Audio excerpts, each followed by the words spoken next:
Hello friends, welcome to my channel. ఈరోజు మీ అందరికి ఒక సింపుల్ రెసిపీ చూపించాలనుకుంటున్నానండి. అదేంటంటే జొన్న దోశ అండి. టేస్ట్ అయితే చాలా బాగుంది. నార్మల్ దోశ లాగానే ఉంది, లైట్గా డిఫరెంట్ ఉంది అంతేనండి. సో ప్రాసెస్ ఏంటో చూసేద్దామా. 3 కప్పుల జొన్నలకు 1 కప్పు మినప్పప్పు అండి, అండ్ 1/2 కప్పు శనగలు, లేదంటే శనగపప్పు అయినా యాడ్ చేయొచ్చు. ఇంకా మెంతులు కూడా యాడ్ చేయొచ్చండి, నేను యాడ్ చేయలేదు. సో వీటన్నింటిని 2-3 టైమ్స్ వాష్ చేసుకొని ఓవర్ నైట్ సోక్ చేసి పెట్టేసుకోవాలి. ఆ తర్వాత మిక్సీ జార్లోకి తీసుకొని మిక్సీ పట్టుకొని బ్యాటర్ అంతా కూడా ఒక బౌల్లోకి ట్రాన్స్ఫర్ చేసుకోవాలి. బ్యాటర్ అంతా ప్రిపేర్ అయిన తర్వాత ఒక 8 to 10 అవర్స్ పక్కన పెట్టుకోవాలి. ఇమీడియట్గా దోశలు వేసుకోలేం కదండి. సో కొంచెం పిండి పులుపు ఎక్కితేనే బాగుంటుంది కదా టేస్ట్.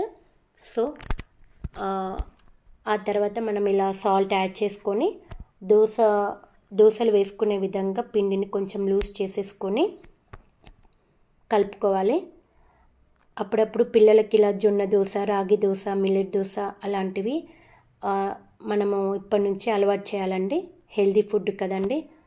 సో పిల్లలు ఇష్టంగా తినేస్తారు కూడా. సో చాలా సింపుల్ అండి. ఏ దోశకి ఏ చట్నీ అయినా బాగుందండి. సో మీకు నచ్చిందా? అయితే లైక్ చేయండి. Thanks for watching.